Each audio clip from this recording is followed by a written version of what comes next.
Welcome to Rocket Pig Gaming, brought to you by Bitch!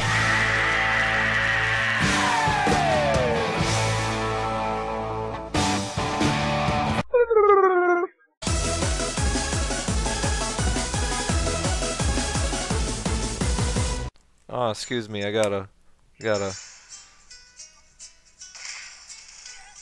Bitch, I'll hurt you. Sorry, what? I can't hear you over winning.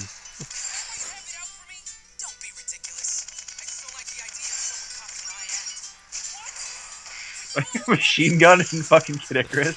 Dude, Kid Icarus Uprising's bitchin', okay? Don't knock it. I thought I heard a machine gun. I just. You kinda do. It's just a weapon I'm using.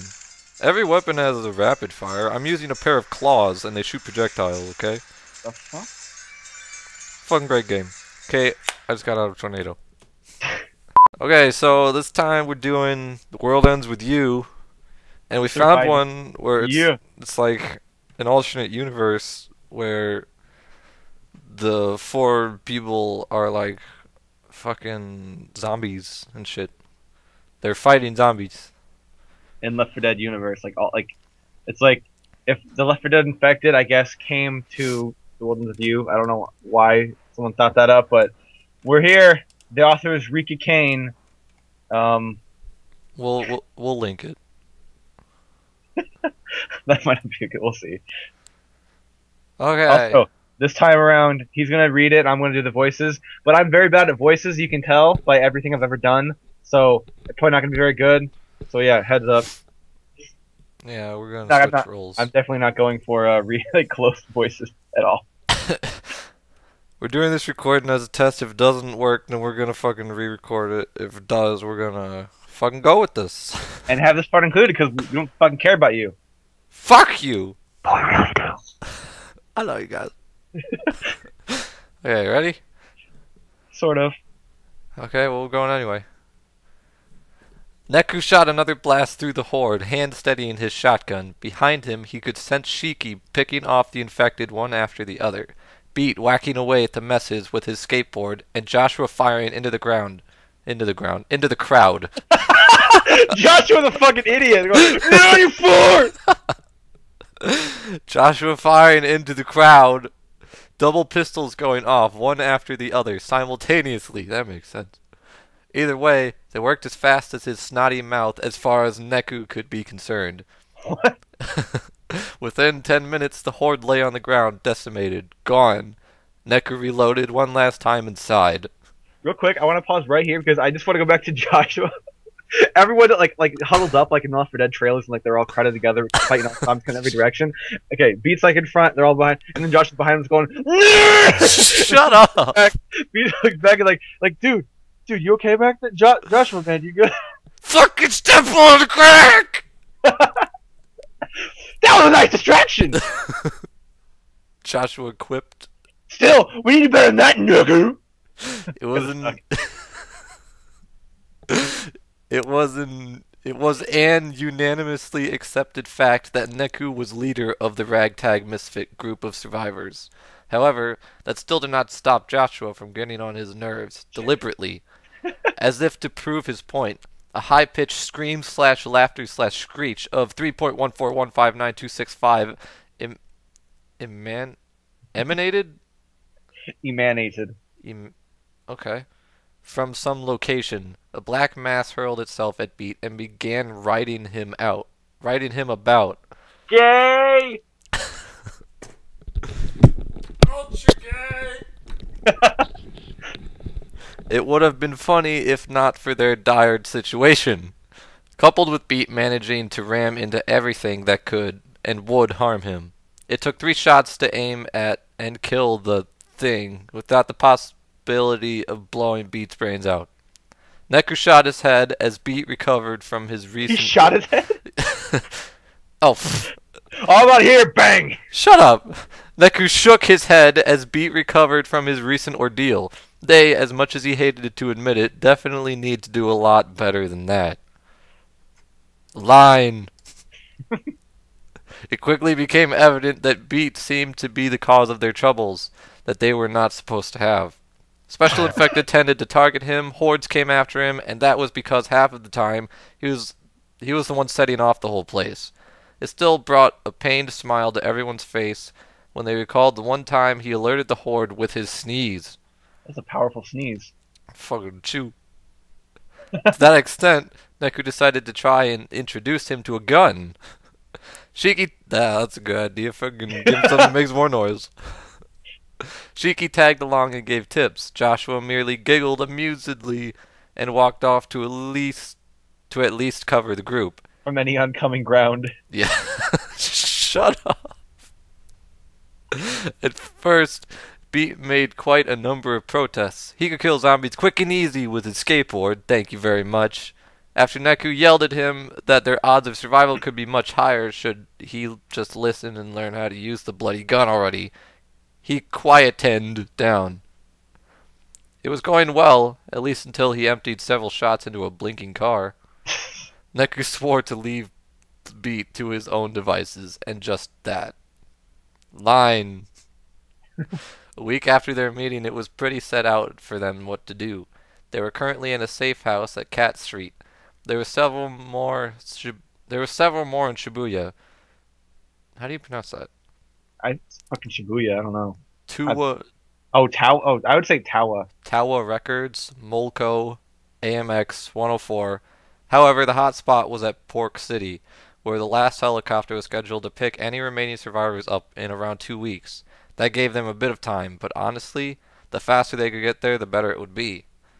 Not to leave out the psychological pain, the jockey, that was what the group quickly termed it, turned out to be Minamimoto Sensei after close inspection, something Shiki quickly excused herself from.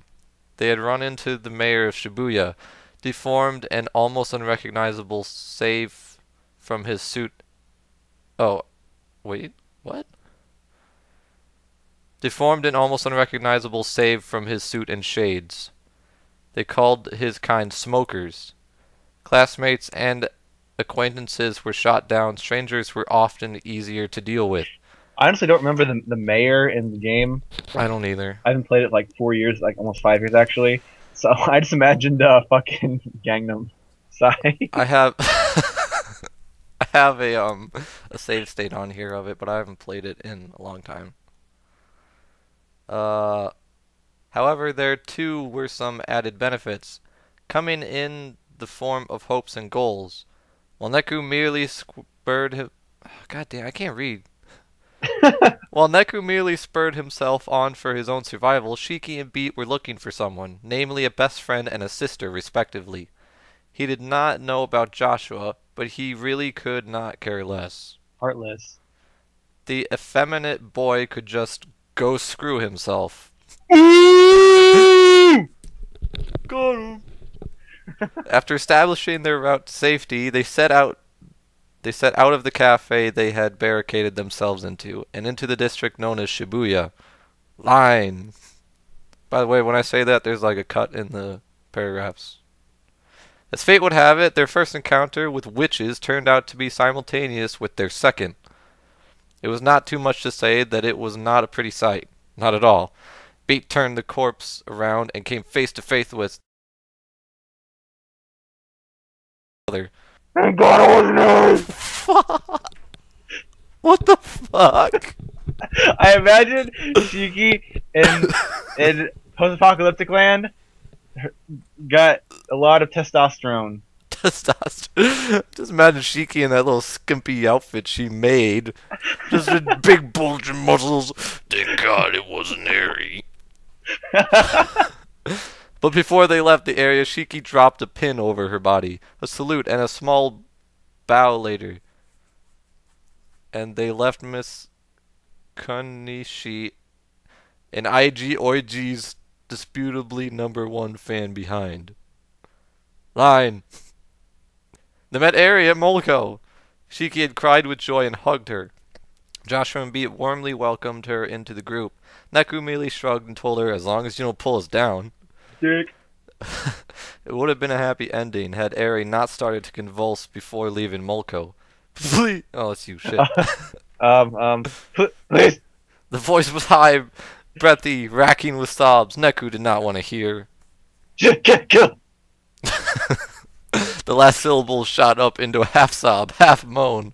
Her red eyes pleaded with Shiki's brown. Her pink hair spread out on the floor like an unholy halo. Oh, so Shiki, kill! Like that? I don't fucking know. I don't know. I can't really sob. Not right now. Shiki closed her eyes and pulled the trigger. Whoa! Rocket to the moon! Line!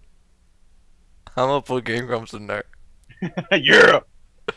They ran in. Who the fuck is that? Korea?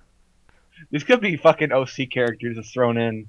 They ran into Korea after a day or two. The irony was that he was moving more than he usually did, performing parkour as if he was born an acrobat. The unfortunate part was that he was infected. He's gonna hunt them. Oh shit, dude. Neku winced as he tended to the scratch marks left by Korea's frenzy. Joshua covered him. I don't know, you want to switch roles? This is hard. Because I don't know that word. Albeit? Is it albeit or albeit? Everyone, Droops don't know how to say albeit. I don't know how to say words. I need to put more cool things in my fanfiction, like words. Joshua covered him, albeit with an onslaught of sarcasm-laced insults. It used to be Shiki, but Shiki was fucking depressed and shallow. She acted too much like Eri in the short time that Neku knew her. All that was needed was an appearance switch. Frankly, Neku was unsure of whether to be uncomfortable or uncomfortable. Oh boy, it's choices. Oh shit, line! Shiki finally broke down at 104. She had said, Eri's gone! Mom and Dad's gone! I've nothing left! Pete had been unsure of how to react to comfort her. Joshua had stared at her with something akin to disappointment in his eyes. I look at her with fear. She was talking like that. All those muscles. She's gonna be a fucking tank. Just wait. Neku had knelt down and told her straight out that Eri wanted her to survive. So go get yourself together. He was not sure what he said or whether it was making the situation better or worse, but he had to do something. When Shiki hugged him and whispered a "Thank you," he breathed again. Line. Beat found his happy ending in the elevator of Pork City.